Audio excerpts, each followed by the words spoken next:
Assalamualaikum warahmatullahi wabarakatuh. Waalaikumsalam warahmatullahi wabarakatuh. Bismillahirrahmanirrahim. Alhamdulillahi rabbil alamin. Wassalatu wassalamu ala ashrafil anbiya'i wal mursalin wa ala alihi wa ashabihil mujahidin at-tahirin, amma ba'du. Bersabda Rasulullah sallallahu alaihi wasallam, "Iza sarratka hasanatuka wa sa'atka sayyi'atuka fa anta mu'min." Apabila perbuatanmu yang baik menyebabkan engkau bahagia, apabila perbuatanmu yang baik menyebabkan engkau gembira, dan perbuatanmu yang jahat menyebabkan engkau jadi susah, itulah tanda bahwa di hatimu masih ada iman. Artinya, belum tentu orang yang berbuat baik merasa bahagia dengan kebaikan yang dikerjakannya. Dan tidak selamanya orang yang berbuat jahat sanggup menyesali perbuatan jahatnya. Oleh karenanya, apabila iman masih ada, apabila hati masih hidup, perbuatan yang baik menyebabkan orang gembira, perbuatan yang jahat menyebabkan orang susah dan gelisah hatinya. Ini mengandung pelajaran. Sekali kita berbuat baik, jangan sekali-kali menyesali kebaikan itu. Sebaliknya, satu kali kita melakukan kesalahan, hendaknya selalu menyesalinya. Kadang-kadang dalam kehidupan, karena orang tempat kita berbuat baik itu rupanya membalas air susu dengan air tuba, kita lalu menyesali kebaikan. Lahirlah kata-kata, "Nyesal saya nolong dia." Ibarat pepatah katanya, nolong anjing kejepit. Waktu kejepit setengah mati kita tolongin, begitu selesai dia dari kejepitnya, malah kita digigitnya. Saudara hadirin yang saya muliakan, dalam kehidupan sehari-hari barangkali ini kena filsafat yang disebut dorong mobil mogok. Ketika mobil mogok setengah mati kita dorong, begitu mesin hidup ditinggalkannya kita di belakang. Sesungguhnya perbuatan kita yang baik tidak harus disesali. Karena disesali atau tidak, toh perbuatan itu sudah kita lakukan. Dan penyesalan atas segala kebaikan hanya akan mengurangi nilai pahala kebaikan itu sendiri. Berbahagialah apabila berbuat baik, walaupun orang yang kita melakukan kebaikan membalasnya dengan kejahatan. Menyesalah apabila berbuat kesalahan, apabila melakukan dosa, karena itu pertanda nilai iman yang masih hidup dalam jiwa kita. Saudara-saudara kaum muslimin yang berbahagia, jadi sungguh pun pahala dan dosa sesuatu yang abstrak, efeknya jelas dia mendatangkan kebahagiaan atau membawa kepada kegelisahan batin di dalam kehidupan manusia. Orang di zaman materialis kurang terangsang berbuat pahala dan terdorong melakukan dosa. Kenapa? Karena pahala tidak kelihatan, dosa tidak nampak. Kalau pahala kelihatan, barangkali nggak kuat kita mikul pahala. Kalau dosa benjol, umpama tiap bikin dosa palanya benjol, barangkali sudah nggak karu-karuan kepala kita. Baik pahala, baik dosa, sesuatu yang tidak nampak oleh pandangan mata zahir, tapi yang punya efek dalam kehidupan ini. Orang yang banyak pahalanya dengan orang yang banyak dosanya, kalau dia berjalan barangkali sulit kita membedakan. Tapi efeknya dalam kehidupan ini jelas adanya. Sesuatu yang bernama pahala kita perlukan, karena hidup tidak berhenti hingga di sini. Sesuatu yang bernama dosa harus kita hindarkan, karena ada kelanjutan sesudah hidup yang sekarang ini. Kehidupan dari satu pertanggungan jawab. Itu sebabnya Imam Ghazali dalam bahasa yang indah sekali berpesan, "Jaddidis safinah fa innal bahra amiq wa khuziz zad fa innas safara ba'id."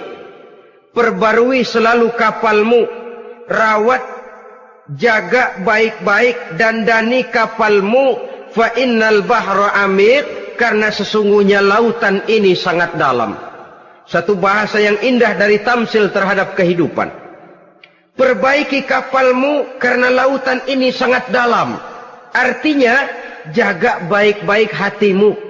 Pelihara iman dan keyakinanmu, karena hidup ini bagaikan gelombang lautan. Tempo-tempo air tenang, tempo-tempo ombak menggila dan menggunung. Jaga iman baik-baik karena hidup penuh dengan cobaan dan ujian. Itu maksudnya. Wa khuziz zad fa inna safara ba'id. Dan bawa bekal yang banyak karena perjalanan hidup ini sangat panjang. Perjalanan ini sangat jauh. Kita kalau pergi keluar kota tentu saja membawa bekal. Makin jauh kota yang akan kita tuju, makin banyak bekal yang harus kita bawa. Alangkah sengsaranya manusia apabila dia akan pergi ke satu kota yang jauh, modalnya cuma nekat. Bagaimana nanti di sana sajalah. Tidak membawa bekal sebagaimana yang sewajarnya. Hal yang semacam ini senangnya sih belum tentu, keblangsak dan susahnya sudah kebayang. Itu dalam kehidupan di dunia ini. Bagaimana kalau sudah bicara tentang kehidupan yang akan datang? Karena sesungguhnya hidup ini merupakan satu perjalanan yang sangat panjang. Sejak kita tinggal di alam arwah, pada saat jasad belum lagi diciptakan Allah, ruh sudah diciptakannya lebih dahulu. Sampai kemudian kita pindah ke alam rahim, alam kandungan ibu. Untuk kemudian berpindah kepada kehidupan dunia. Dari dunia ini kita pindah ke alam barzakh. Di sana tinggal kita 100 tahun mungkin, 100.000 tahun mungkin, 1 juta tahun mungkin, menunggu saat datangnya kiamat. Lalu dari alam barzakh pindah kita ke alam akhirat. Satu perjalanan yang sangat panjang. Alangkah malangnya, alangkah sengsaranya, jika tahu kita begitu panjangnya perjalanan hidup ini, tidak ada bekal yang kita bawa. Artinya kesengsaraan, kesulitan yang bertali-tali sudah jelas akan menimpa kita. Kalau pergi kita keluar kota membawa bekal uang, membawa bekal makanan, apa bekal yang mesti kita bawa? Apabila kita kembali ke alam barzakh, kembali ke alam kubur, berkumpul di padang mahsyar di akhirat nanti.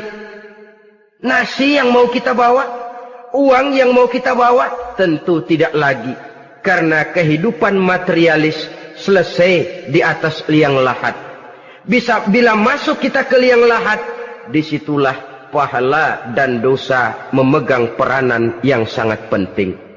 Maka pada pertemuan malam ini, kita akan bicara tentang pahala dan dosa itu. Saudara-saudara kaum muslimin rahimakumullah.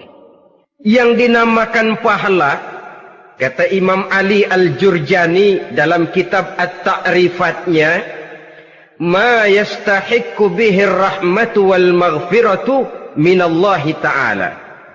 Sesuatu yang pelaksananya berhak untuk mendapat rahmah dan ampunan dari Allah. Dengan kata lain, nilai pahala adalah akibat dari perbuatan-perbuatan di dalam melaksanakan perintah dan anjuran yang ada di dalam kehidupan agama. Apabila perintah dan anjuran kita laksanakan, nilai pahala itu lalu datang. Nah, nilai pahala dalam Islam, menurut konsepsi Quran, Allah menjelaskan, man jaa bil hasanati falahu asyru amsalihha. Barang siapa yang datang membawa satu kebajikan, barang siapa yang melaksanakan satu kebaikan, maka dia akan mendapat balasan 10 kali dari kebaikan yang dikerjakannya. 10 kali ini pun masih dilipat gandakan dengan 7. 7 ini pun masih dikalikan 100. Dan itu pun masih ditambah dengan pernyataan, wallahu yudha'ifu liman yasha. Allah masih akan melipat gandakan perbuatan baik seseorang yang dikehendakinya. Itulah nikmatnya dalam Islam. Tetapi sebaliknya, wa man jaa'a bisayyi'ati fala yujza illa mislaha. Barang siapa yang melakukan satu kejahatan, dia tidak akan mendapat balasan kecuali sesuai dengan kejahatan yang dikerjakannya. Alangkah rahman dan rahimnya Allah. Orang yang berbuat baik dibalas 10, dikali 7, dikali 100, masih dilipat gandakan pula. Tapi orang yang berbuat jahat tidak akan mendapat balasan kecuali sesuai dengan kejahatan yang dikerjakannya. Ini kan beda dengan sifat kita manusia. Kita ini kadang-kadang kalau dijitak membalasnya mukul. Tapi kalau orang berbuat baik kepada kita, kita enggan untuk berbuat baik kepada orang tadi. Allah tidak mengajarkan begitu. Satu kebaikan berbalas 10. Satu kejahatan berbalas dengan satu kejahatan. Maha Rahman dan Rahim Allah. Bahkan dalam Islam, niat berbuat baik saja mendapat pahala. Sedangkan niat berbuat jahat belum ditulis merupakan satu dosa sampai kejahatan itu dikerjakan oleh orang yang niat tadi. Umpamanya, saudara niat nanti malam giliran pengajian saya mau hadir di majelis taklim. Pas datang waktu malam hujan turun sangat lebat. Saudara berhalangan datang ke majelis taklim, saudara sudah mendapat pahala niat. Tapi saudara niat, nanti malam kalau turun hujan, saya mau bongkar rumahnya si fulan, saya mau curi seluruh harta bendanya. Ternyata malam saudara tidak mengerjakan perbuatan itu belum ditulis dosa sampai perbuatan itu benar-benar dikerjakan. Tapi lalu jangan macam-macam, kalau begitu niat aja yang baik biar nggak usah dikerjain. Niat aja pengen ngaji walaupun tidak ada niatan untuk ngaji. Allah lebih tahu tentang apa yang terdetik di dalam hati sanubari kita. Itulah sebabnya sangat dianjurkan orang untuk melakukan segala macam kebajikan. Dan dianjurkan orang menjauhkan segala macam bentuk kejahatan. Karena dia akan berefek melahirkan dosa dan pahala. Dosa dan pahala itulah alat untuk memperoleh kebahagiaan di alam kubur, di padang mahsyar, sampai di akhirat nanti. Di dunia ini mungkin segalanya bisa kita beli dengan yang namanya uang. Keamanan kita bisa menyewa petugas untuk menjaga rumah kita. Kendaraan yang mewah bisa kita beli. Udara yang sejuk bisa kita ciptakan. Siapa banyak uang dia raja. Mungkin itu di dunia. Tapi bisa apa uang kalau kita sudah masuk ke alam kubur? Bisakah munkar nakir kita sogok? Udah karkir, jangan nanya nih, cepet. Bisakah malaikat azab menyingkir dengan uang semir? Ternyata tidak. Untuk memperoleh kebahagiaan di sana, nilai pahala. Kesengsaraan akan kita dapat kalau kita banyak menumpuk dosa. Oleh karena itu jangan beranggapan, pahala nggak kelihatan, dosa juga nggak kelihatan, biarin saja. Yang tidak kelihatan ini pada waktunya akan memegang peranan yang sangat penting. Tapi tidak cuma untuk menghadapi hidup di situ, kita lalu harus berbuat baik dan meninggalkan yang jahat. Terutama juga di dunia ini. Toh pepatah bilang gajah mati meninggalkan gading, harimau mati meninggalkan belang. Apa yang akan kita tinggalkan setelah kita mati? Kita ingin jasad kita boleh hancur terkubur tanah, tapi nama kita ingin hidup terus, dikenang orang 100, 1000, bahkan 1.000.000 tahun yang akan datang. Ditulis orang dengan tinta emas dalam sejarah, tercatat kita sebagai orang baik-baik.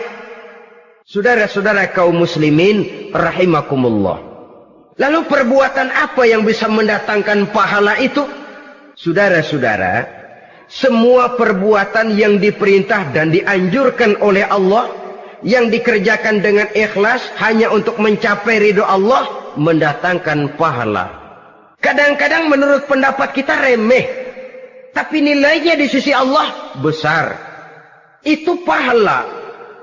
Menghitung pahala itu hak prerogatif Allah. Perbuatan yang ringan Allah mau berikan ganjaran yang besar, itu urusan Allah. Misalnya, kata Nabi, la tahkiranna minal ma'rufi syai'an. Jangan kamu menganggap remeh perbuatan baik walaupun kecil. Jangan merasa sulit melakukan perbuatan yang mengandung pahala. Bertemu dengan teman, muka kita cerah, berpahala. menyingkirkan duri di jalanan berpahala, menolong orang yang sesat, memberitahu orang yang bertanya berpahala. Tidak sulit kalau kita mau.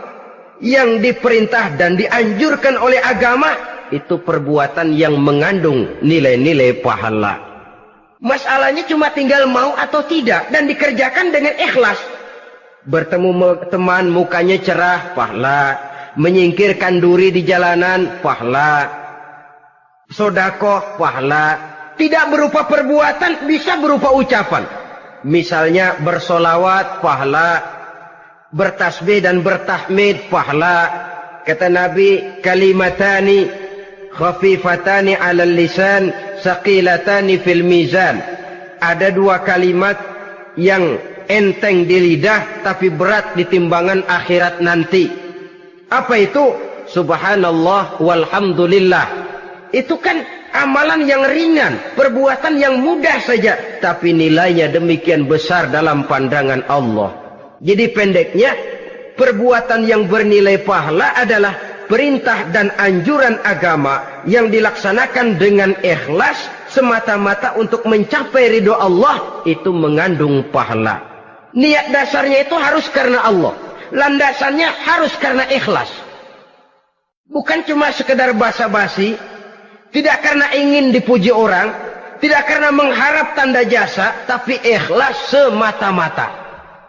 Dari perbuatan yang paling kecil dan mudah sekali sampai kepada amalan-amalan yang besar dan memerlukan biaya yang besar, seperti melaksanakan ibadah haji, seperti jihad fi sabilillah, membangun masjid, membangun pondok-pondok pesantren, membangun pusat-pusat kesehatan, membangun jalan-jalan umum, termasuk menjaga keamanan. Jangan dikira loh, siskamling umpamanya, menjaga keamanan kampung tidak berpahala. Kalau diniatkan ibadah, menjaga ketenangan warga supaya mereka tekun ibadah, ikhlas karena Allah, itu juga bernilai ibadah.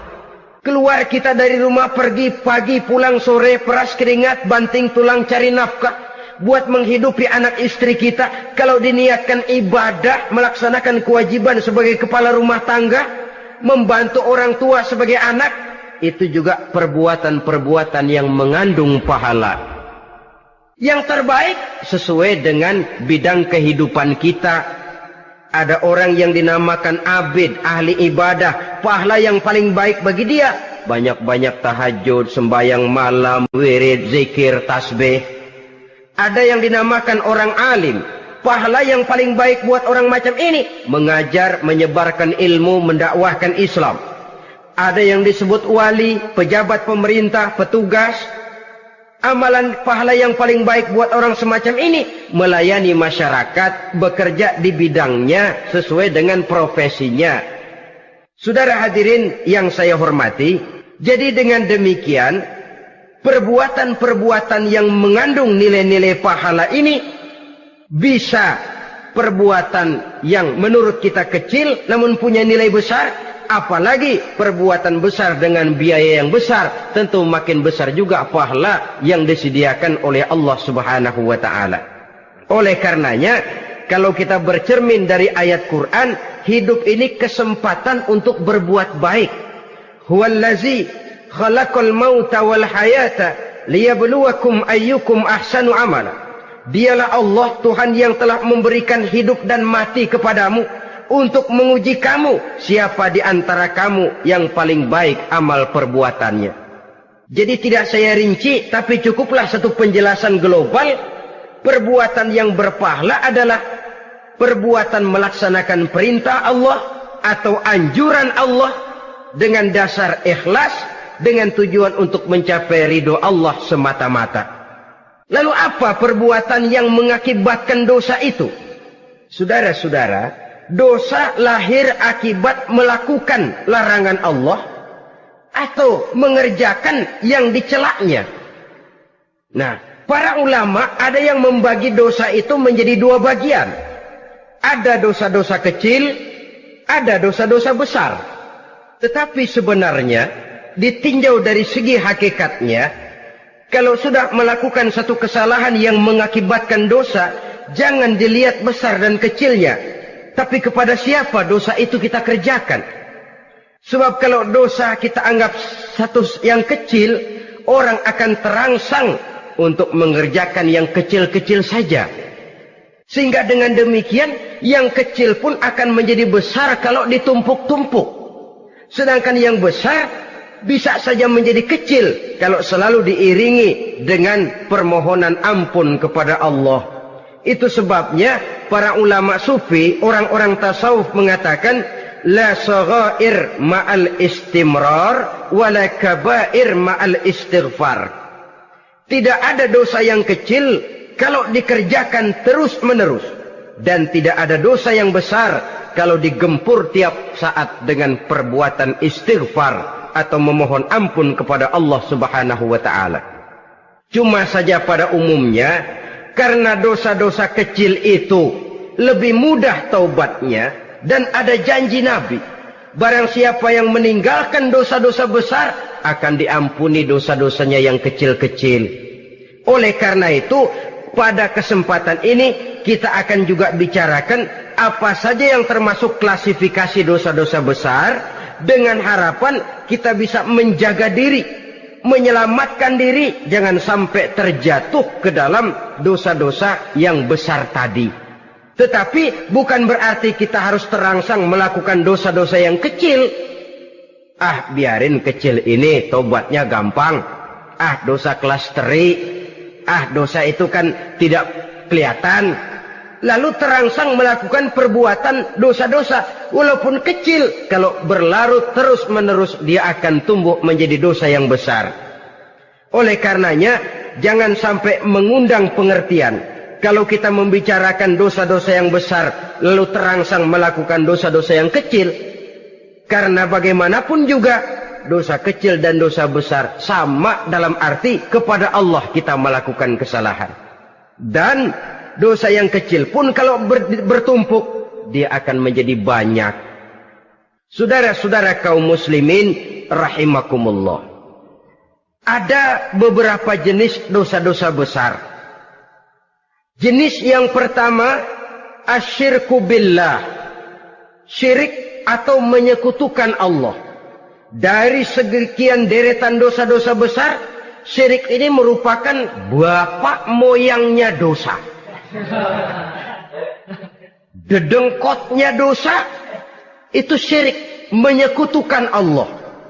Bahkan dosa yang lain Allah masih mau mengampuni, tapi kalau sudah syirik, menyekutukan Allah, itu sudah satu dosa yang tidak berampun sama sekali. Oleh karena itu tepat pesan Imam Ghazali tadi, jadi di safinah fa innal bahra amik, jaga iman, pelihara akidah, dandani kapal. Karena hidup ini gelombang lautan sangat dalam, hidup banyak cobaan. Di dalam hidup di zaman sekarang ini, saudara bisa perhatikan, di mana tensi ekonomi tinggi, lapangan kerja sulit, persaingan hidup makin tajam, sifat egois dan individualis tumbuh di mana-mana, rasa solidaritas sosial menurun, sifat gotong royong musnah. Orang mudah potong kompas, potong jalan. Ingin cepat kaya, ingin cepat naik pangkat, ingin dapat kedudukan. Kadang-kadang akidah pun terjual, akidah pun musnah, jatuh ke jurang syirik pun tidak jadi soal. Itu yang kita khawatirkan. Kalau dosa-dosa yang lain Allah masih mau mengampuni, tapi kalau sudah jatuh kepada syirik, Allah sama sekali tidak akan memberikan ampun. Dalam kaitan dengan ini barangkali tepat sinyalemen Imam Ali itu. Andai kata kemiskinan merupakan satu kepribadian, saya akan membunuhnya lebih dahulu. Artinya memang kemiskinan ini sering mendorong orang kepada jurang kemusyrikan. Tidak tahan menghadapi godaan perut akibat tensi ekonomi yang tinggi, lapangan kerja yang sulit. Iman pun jadilah ditukar dengan 3 liter beras. Akidah pun jadilah dibarter dengan 3 bungkus supermi, dengan pakaian bekas, dengan obat-obatan. Tidak jadi soal baginya mengejar kebahagiaan yang relatif singkat dengan mengorbankan kebahagiaan yang abadi. persis ibarat pepatah, nyari jarum kampak hilang. Mencari sesuatu yang kecil, yang besar jadi sia-sia. Membela perut, mengorbankan akidah. Na'udzubillah summa na'udzubillah. Saudara-saudara kaum muslimin rahimakumullah. Ini fakta. Ini kenyataan. Dan hal semacam ini tidak bisa diatasi cuma dengan ceramah, simposium, diskusi, seminar. Apalagi Nabi berpesan, solahu ummati bil ilmi wal mal. Umatku hanya bisa menjadi baik akidahnya dengan ilmu dan harta. Itu bahasa Nabi. Kalau bahasa kita sekarang, dengan ekonomi dan pendidikan. Ilmu, pendidikan, ekonomi, harta. Tanpa itu sangat besar kemungkinan kita bisa menjual akidah terjerumus di lembah kemusyrikan. Maka terutama kepada saudara-saudara saya, muslimin yang terpencil jauh dari kota-kota besar, yang kadang dalam kehidupan seharinya imannya sering digoda oleh supermi, akidahnya sering ditantang oleh pembagian beras, pakaian-pakaian bekas, obat-obatan dan sebagainya. Jaga dan bentengi akidah kita. Lebih baik nyawa berpisah dari badan, asal iman jangan berpisah dari hati. Kepada adik-adik saya para remaja, para pemuda di kota-kota besar, yang iman dan akidahnya sering ditantang dengan minuman-minuman keras, fasilitas-fasilitas yang menghanyutkan, yang secara terarah dan praktis sedikit demi sedikit menggiring kita untuk keluar dari nilai-nilai akidah. Hati-hati, jaga baik-baik, sebab intan paling mahal, mutiara paling berharga, tidak lain nilai iman ini. Tergelincir kita daripadanya, jatuh ke lembah kemusyrikan, jatuh ke satu dosa yang teramat besar, yang Allah tidak akan pernah memberikan ampun lagi. Ini dosa besar yang pertama. Yang kedua, qatlun nafsi illa bil haq. Membunuh orang tanpa alasan yang benar. Di zaman kesulitan ekonomi kadang-kadang orang mudah nekat. Tengok saja, kadang-kadang karena pasal uang 100-200 perak saja nyawa bisa melayang. Kadang-kadang karena urusan yang remeh, salah omong, salah ambil, salah ucap, salah pegang, nyawa bisa jadi melayang. Alangkah murahnya nyawa, seakan-akan kita yang punya. Padahal nyawa itu hak milik Allah. Tidak pantas kita merampasnya, tidak pantas kita menghilangkannya dari jasad seseorang. Oleh karenanya, membunuh orang merupakan satu dosa yang sangat besar. Jangankan kepada orang yang seakidah, orang yang lain akidah saja pun, kalau dia hidup berdamai, rukun, berdampingan, kita harus melindungi. Apatah lagi teman seakidah sendiri. Saudara-saudara kaum muslimin rahimakumullah. Pantas kalau Nabi menyatakan, apabila dua orang Islam sudah saling berkelahi, berbunuh-bunuhan, al-qatil wal maqtul finnar. Yang membunuh dan yang dibunuh, dua-duanya sama-sama masuk neraka. Sahabat heran, ya Rasul, kalau yang membunuh masuk neraka sih wajar, tapi yang terbunuh kok neraka juga, kenapa? Kata Rasul, sebenarnya dia juga cuma sudah niat untuk membunuh, cuma keduluan saja. Andai kata dia tidak terbunuh, tentu dia yang akan membunuh. Saudara-saudara kaum muslimin rahimakumullah. Islam sesuai dengan namanya adalah agama damai. Kita tidak boleh mencari-cari musuh. Walaupun tidak boleh lari kalau bertemu musuh. Oleh karenanya, pantang seorang muslim menimbulkan benih keonaran menjadi biang kerok buat lingkungannya. Sesuai dengan namanya, seorang muslim adalah seorang yang dalam hidup senantiasa berusaha menebarkan salam, menebarkan kedamaian, ketenangan dan ketentraman. Dengan prinsip, musuh jangan dicari, bertemu pun jangan lari. Yang ketiga, termasuk dalam kelompok dosa besar ini, syurbul khamr, meminum minuman keras. Termasuk di dalam kata khamr ini ganja, morfin, narkotik. Sebab apa? Jenis minuman semacam itu tidak hanya merusak keadaan sekarang, tapi sekaligus merusak kehidupan yang akan datang. Kalau itu jatuh di tangan generasi muda, artinya kan merusak kehidupan masa depan daripada suatu bangsa. Karena apa? Remaja dan pemuda merupakan bentuk miniatur daripada kehidupan bangsa. Akan bagaimana warna umat Islam di Indonesia. Bahkan akan bagaimana warna Indonesia 30, 40, 50 tahun yang akan datang. Remaja sekarang jawabannya. Kalau remaja kita sekarang ini kerjanya cuma bisa nyekek botol, insya Allah bangsa Indonesia 30-40 tahun yang akan datang akan tumbuh menjadi bangsa teler.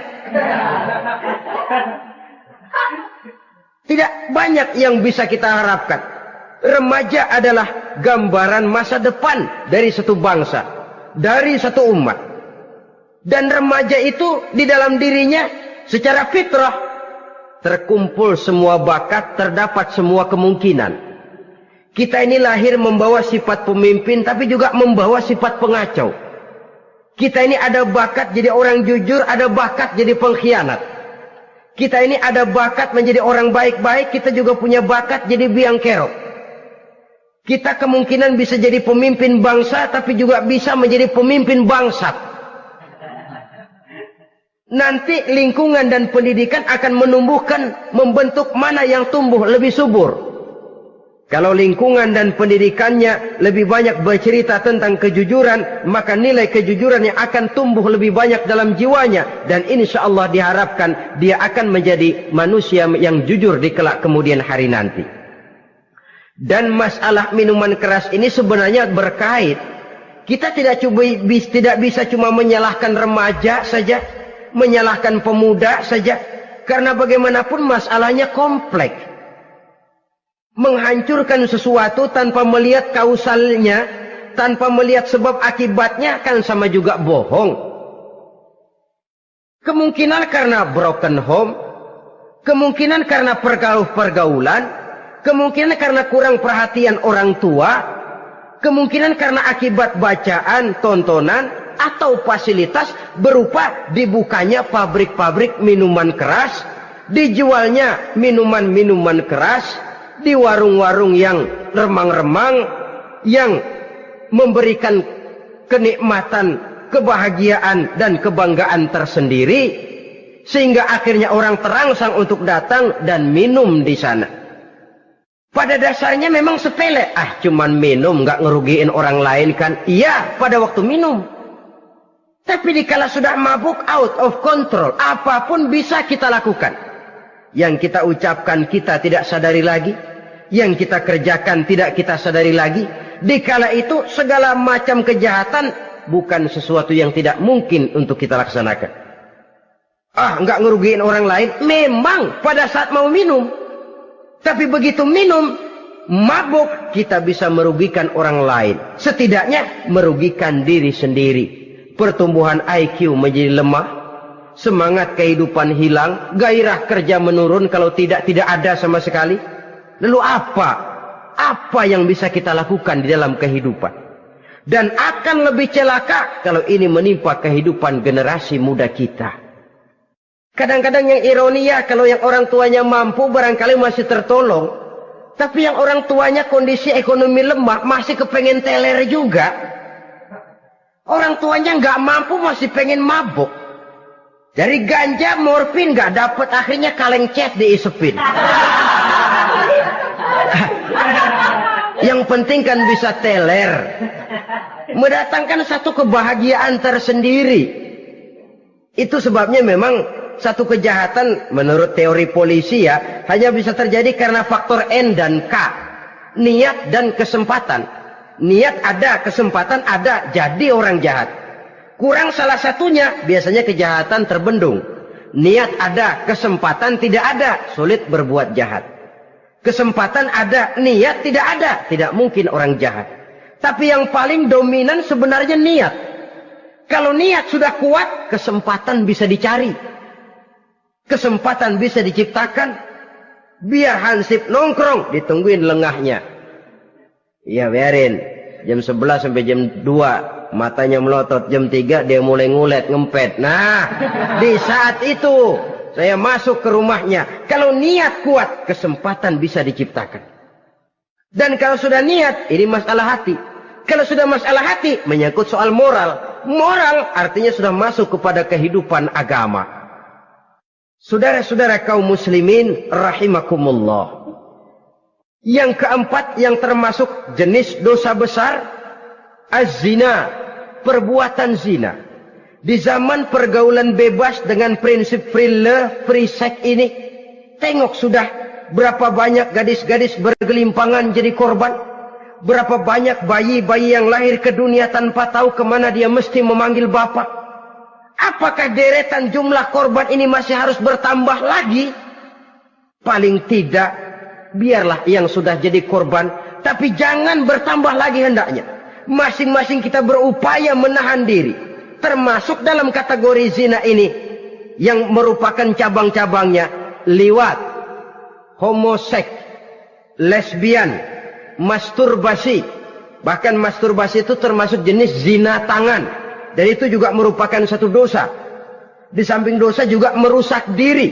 Karena bagaimanapun juga dia akan mengurangi kemampuan daya pikir seseorang. Maka agama memberikan jalan keluar. Pesan Nabi, ya ma'syara syabab, man istata'a minkumul ba'at falyatazawwaj. Hai para pemuda, kata Nabi, barang siapa di antara kamu yang sudah bisa ba'at, yang sudah mampu ba'at. Ba'at itu artinya memberikan nafkah. Baik nafkah zahir maupun nafkah batin, falyatazawwaj, maka hendaklah dia kawin. Jadi yang maksud ba'at ini ya nafkah zahir, ya nafkah batin. Kita kadang-kadang cuma bisa ngasih nafkah batin saja sudah merasa pokoknya kan saya sanggup untuk kawin, lalu kawin tanpa dengan kehilangan pertimbangan. Saudara-saudara, wa in lam yastati', adapun kalau dia belum mampu, fa alaihi bisyam, hendaknya dia banyak puasa. Fa innahu lahu wija, karena puasa itu akan merupakan benteng jangan sampai orang memperturutkan hawa nafsunya. Andai kata puasa belum hobi, banyaklah olahraga para pemuda, para remaja. Karena dengan olahraga, pemikiran untuk memperturutkan hawa nafsu agak sedikit terkendali dan energi tersalurkan dalam bentuk yang positif. Pendeknya kreatif, banyak kegiatan. Ini pesan Imam Syafi'i tepat itu. Kata beliau, inni ra'aitu wuqufal ma'i yufsiduh in sala taba wa illam yajri lam yatib. Aku melihat air kalau diam rusak, tapi kalau dia mengalir jernih. Air kalau ngendap nggak ngalir, nyamuk nyarang di situ, bisa jadi sumber penyakit. Manusia hidup begitu. Kalau nggak punya kegiatan, nggak kreatif, kerjanya cuma delohom, ayam-ayam, akhirnya jadi ngerusak. Ngomongin orang, si Ano ngapa? Ano. Kebangetan nggak ngapa-ngapain, orang aja dipontenin. Orang diomongin, lahirlah namimah, lahirlah ghibah. Saudara-saudara, air itu kalau ngendap ada aja yang nyarang. Tapi kalau dia ngalir, orang ada kesibukan, insya Allah dia tidak akan jatuh kepada sesuatu yang bisa mengundang dosa. Isilah waktu dengan hal-hal yang bermanfaat. Karena hidup ini singkat dan tidak berjalan mundur ke belakang. Mundur hancur, berhenti diinjak orang. Sekali melangkah, jangan surut mundur ke belakang. Homoseks, terlepas dari penyakit kejiwaan. Sekarang ini kan sudah ada persatuan kaum gay katanya. Meminta perlakuan yang sama dan agar dibolehkan kawin sesama mereka. Secara manusiawi boleh. Secara manusiawi kita hargai mereka. Tapi dari kacamata agama, ini jelas merupakan penyimpangan. Dan penyimpangan merupakan suatu dosa. Terlepas dari pertimbangan manusiawi. Jangan karena terlalu memperturutkan suara manusiawi, lalu kita mengesampingkan agama. Termasuk lesbian, wadon karo wadon. Ya, kalau homo itu kan lanang karo lanang katanya. Saudara-saudara kaum muslimin rahimakumullah. Ini bukan penyakit baru. Liwat, homoseks sudah dikenal dari zamannya Nabi Lut. Laki dengan laki. Lesbian dari zaman istrinya Nabi Lut. Terlepas dari penyakit kejiwaan, dari segi agama, ini merupakan penyimpangan dan merupakan dosa yang besar. Yang kelima, yang termasuk jajaran dosa kelas kakap, qazful mu'minina wal mu'minat, menuduh orang mukmin yang baik-baik, laki atau perempuan, melakukan perbuatan zina sehingga hancur namanya di masyarakat. Ini merupakan satu perbuatan dosa yang sangat besar dan sangat dimurkai oleh Allah. Saudara-saudara kaum muslimin rahimakumullah. Oleh sebab itu tentang masalah ini, kalau memang tidak ada saksi, jangan sembarang kita enteng lidah menuduh orang lain berbuat zina, menuduh orang lain berbuat serong. Dosanya kelewat besar di dalam kehidupan. Karena apa? Mencari harga diri itu berat. Memelihara kehormatan diri jauh lebih berat. Satu kali orang dihancurkan namanya di masyarakat, dia akan terisolir jadinya. Oleh karenanya, berlindung kita kepada Allah. Jangan sampailah dihinggapi oleh sifat ini. Karena sentimen kita kepada seseorang, karena hasad kita kepada seseorang, tidak senang melihat orang lain lebih maju, lalu lidah ini seenaknya saja mengucapkan kata. Padahal sanksi dan resikonya sangat besar. Yang kita tuduh barangkali mendapat pahala dari Allah. Kita sendiri yang menuduh tanpa saksi, tanpa alasan yang benar, mendapat dosa yang sangat besar. Saudara-saudara, memang kadang-kadang aneh dalam hidup ini. Seorang pelacur biasanya bisa menjaga mulutnya di masyarakat. Kata-katanya baik, sopan. Kenapa? Karena mulut yang satu sudah tidak terjaga.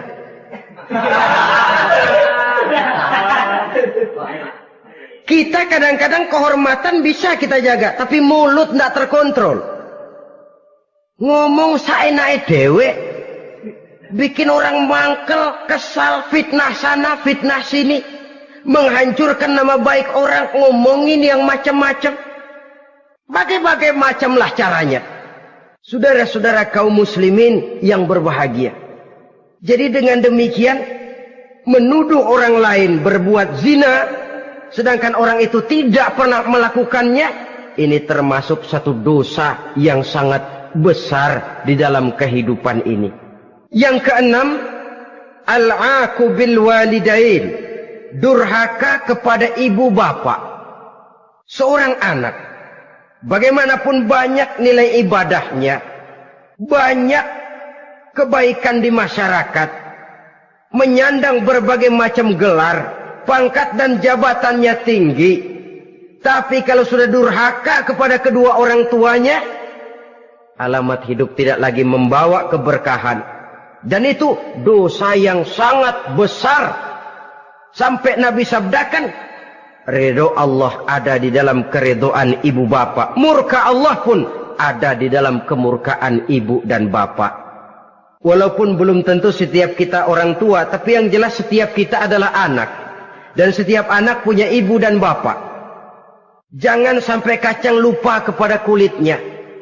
Saudara-saudara kaum muslimin rahimakumullah.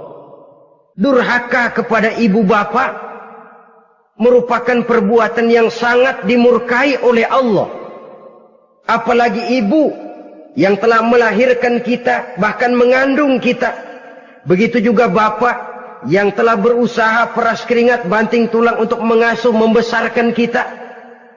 Tidak ada perbuatan baik yang kita lakukan untuk bisa menebus kebaikan daripada ibu dan bapak kita. Setidaknya kalau belum bisa berbuat baik kepadanya, kepada keduanya, janganlah menyakiti hati keduanya. Itu saja dulu yang harus dijaga. Kadang-kadang sudah berbuat baik enggak, nyakitin melulu. Sudah nyenangin belum bisa, saban sehari nyakitin saja. Padahal kedua orang tua itu doanya manjur, sebagaimana sumpahnya juga bisa jadi kenyataan. Dan sering bahkan menjadi kenyataan. Sampai ibu bapak sudah wafat, sudah meninggal sekalipun, kewajiban berbakti masih harus terus dilakukan oleh seorang anak. Lalu yang ketujuh, at-tawalli yaumaz zahfi, berpaling pada hari pertempuran. Orang sedang sibuk-sibuk menghadapi musuh, maksudnya berjuang membela agama ini, dia lari menyelamatkan diri. Pengecut, mental munafik. Ayo, kalau demi agama, mari kita maju ke depan. Allahu Akbar. Yang besar Allah, yang lain kecil semua. Maju. Orang lain maju serentak, dia mundur jauh ke belakang. Mental munafik, mental calo istilah sekarang ini. Oh, itu calo, mental calo. Tuhan gedek banget itu. Coba ya, calo itu paling sibuk nyuruh penumpang naik. Tapi sementara penumpang naik sampai ke tempat tujuan masing-masing, calonya nggak kemana-mana, diem aja di situ. Cuma orang aja disuruh naik. Saudara-saudara, kerja bakti, orang turun ke comberan, dia naik ke tempat tidur. Mundur di hari pertempuran, menyebabkan orang lain gugur, dia sendiri menyelamatkan diri. Mental pengecut, mental munafik, itu merupakan dosa yang sangat besar. Saudara-saudara kaum muslimin rahimakumullah. Itu sebabnya agama itu memerlukan keberanian. Memang, tapi bukan keberanian yang tanpa perhitungan. Sebab berani tanpa berhitung namanya berani babi. Kita berani kalau benar, kita harus takut kalau salah. Jangan dibalik. Salah berani, nekat namanya. Benar takut, pengecut namanya. Orang yang pengecut adalah orang yang takut membela kebenaran. Orang yang nekat sesungguhnya udah salah nggak malu lagi. Udah salah nekat lagi. Merasa rugi berbuat kebaikan, puas kalau berbuat kejahatan. Padahal Nabi pesan, siapa yang berbuat dosa sambil tertawa, nanti dia akan masuk neraka sambil menangis. Karena itu dipesan pula di dunia ini, sering-seringlah mencuci mukamu dengan air mata taubat. Cuci lidahmu dengan zikir kepada Allah. Bersihkan hatimu dengan air ikhlas. Saudara-saudara kaum muslimin rahimakumullah. Kan ada toh orang berbuat baik nggak gembira, tapi berbuat jahat malah puas. Atau sama saja orang lain berbuat baik, hatinya kesel. Orang lain berbuat jahat, dia malah mendukung. Atau orang lain tergelincir berbuat jahat, dia malah girang. Ini kan tidak objektif. Karena yang berbuat baik, orang yang dia keselin, dia nggak seneng. Tetapi karena yang berbuat jahat, orang yang dia senengin, dibenerin juga. Itu nggak objektif namanya. Mundur di hari pertempuran pada saat saudara-saudara kita sedang menghadapi musuh, sikap pengecut yang sangat dibenci Allah. Yang kedelapan, termasuk kelompok dosa besar, aklu malil yatim, makan harta anak yatim. Kadang-kadang ada orang mengeksploitir loh nasib anak-anak yatim. Karena biasanya para dermawan peka kalau mendengar nasib yatim, memberikan santunan. Si yatim belum makan, yang ngurusin udah pada kenyang. Mengeksploitir, memakan harta anak yatim termasuk dosa yang sangat besar. Sehingga Nabi pesan, ana wa kafilul yatim kahataini yaumal qiyamah. Aku dan orang yang menyantuni anak yatim seperti dua jari ini di hari kiamat. Rumah yang paling dimuliakan Allah adalah rumah yang di dalamnya ada anak yatim yang hidupnya dihormati, hidupnya disantuni, keperluannya dicukupi. Maaf saja, tahap kita menyantuni anak yatim ini baru tahap setahun sekali. Kalau Muharram kita agungkanlah, kita besarkan. Lebaran yatim katanya. Kita kumpulkan dana, kita usap kepala yatim, kita kumpulkan beras. Kita bagikan hari itu. Perkara bulan depan kelaparan, kita tutup kuping. Perkara bulan berikutnya dia kelaparan, kita masa bodoh. Bahwa di bulan Muharram kita santuni yatim piatu itu sudah baik. Tapi akan lebih baik lagi kalau kita sanggup menjadi bapak asuh mereka, memikirkan sekolah mereka, ada kontinuitas. Kalau mereka diasuh oleh orang lain, lalu bertukar agamanya, berpindah akidahnya, kita ngomel habis-habisan. Tapi kita ada kemampuan, kita tidak mau berbuat semacam itu. Ya sama juga bohong namanya. Saudara-saudara kaum muslimin rahimakumullah. Orang yang menyantuni yatim mendapat pahala besar. Tapi orang yang mengkorup harta anak yatim, dosanya juga sangat besar. Berhati-hatilah kalau kita diberikan kepercayaan oleh masyarakat untuk mengurus anak-anak yatim. Karena pahalanya besar, resikonya juga besar. Yang kesembilan, syahadatuz zur, sumpah palsu. Sebab sumpah palsu ini menggunakan nama Allah untuk sesuatu yang tidak benar. Nama kita saja dibawa untuk yang tidak benar, kita jengkel. Nama kita dipalsukan untuk sesuatu yang tidak baik, kita kadang-kadang jengkel, tidak puas jengkel, menuntut melalui saluran hukum. Kenapa? Nama saya dicatut. Bagaimana lagi kalau nama Allah kita pakai untuk bersumpah, sumpahnya palsu, menguntungkan kita, merugikan orang lain, Allah murka betul. Maka sumpah palsu termasuk deretan dosa-dosa besar. Apalagi yang ke-10, aklur riba, makan riba alias renten. Ini kan yang cepat mendatangkan uang. Kadang-kadang kalau yang bikin riba itu orang awam barangkali, ya masih kita maklumi. Kadang-kadang penyakit ini datang menimpa mereka juga yang kita kenal kebaikannya. Bahkan suka datang ke musola, rajin ke masjid kadang-kadang. Riba masih dimakannya. Karena cara cari duit paling enak. Duit utuh tambahnya terus masuk. Na'udzubillah summa na'udzubillah. Itu yang diibaratkan dalam perjalanan Mi'raj waktu Nabi diperlihatkan neraka. Orang perutnya sebesar rumah dililit ular. Diseret-seret itu hancur perutnya. Dibulatkan lagi, diseret lagi, hancur lagi. Dibulatkan lagi, terus menerus begitu. Dia berteriak, mengerang, mengeluh, mengaduh kesakitan. Nabi tanya, itu apa Jibril? Itu contoh dari umatmu yang suka makan riba Muhammad. Makan renten. Saudara-saudara, ini kan mencekik leher orang. Orang sedang kesulitan. Kelihatannya sih baik, menolong. Tapi di belakang menolong itu nyekek. Di belakang nolong itu nyekek. Dan nyekek itu sebenarnya tujuan utamanya. Orang yang menjalankan riba pada dasarnya tidak punya perikman kemanusiaan kok. Kalau dia kelihatannya mau menolong, kelihatannya motifnya mencari untung di belakang itu. Jauh dari kemanusiaan. Yang ke-11, saudara-saudara, termasuk jajaran dosa besar itu qat'ur rahim, memutuskan silaturahmi. Marah, hobi sama marah. Kalau 3 hari nggak marahan sama orang, ngebet palanya. Selalu nyari gara-gara.